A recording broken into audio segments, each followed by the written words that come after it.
අද අපි ඔයාලට අරන් ඇවිල්ලා තියෙන්නේ අන්නාසි වවන මේ ක්‍රමය පිළිබඳ. ඉතා පහසුවෙන් අපිට අන්නාසි වවන්න පුළුවන්.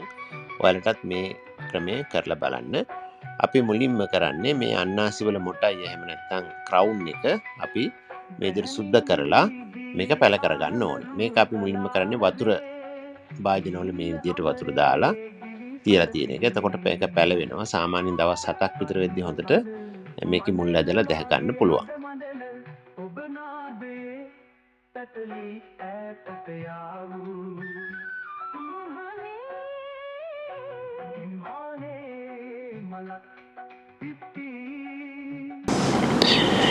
ඊට පස්සේ අපි මේ පැල හිටව ගන්න පස් සකස් කරගන්න ඕනේ. සාමාන්‍ය පස් 35ක්, කොම්පොස්ට් 35ක්, 10 15ක්, කොහොබත් 15ක් එකතු කරලා මේ විදිහට පස් මිශ්‍රණය සකස් කරගන්න.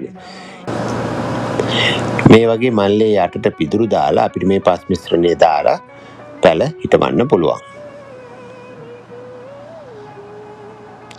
මේකට ට්‍රයිකෝඩර්මා දාන්න අමතක කරන්න එපා.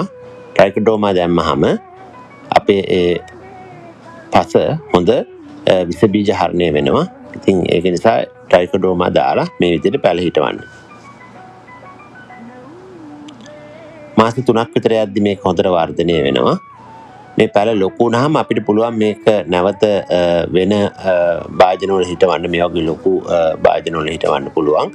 මේකටත් අර මිශ්‍රණයම අපිට දාලා අමතරව අපිට දාන්න පුළුවන් ගොම පොහොර.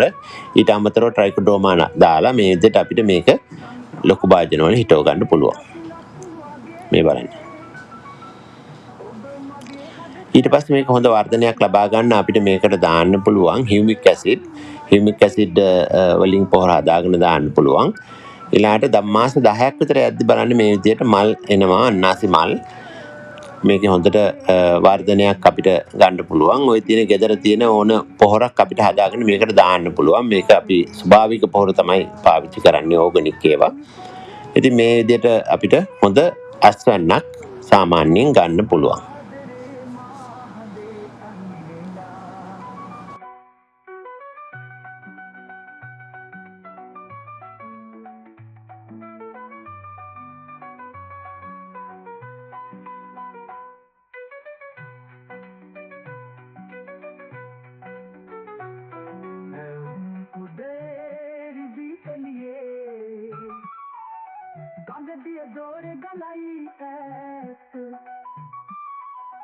ඔබ සුවඳේ පැතලි ඉන්නේ මම සඳ අඳුරේ නියවි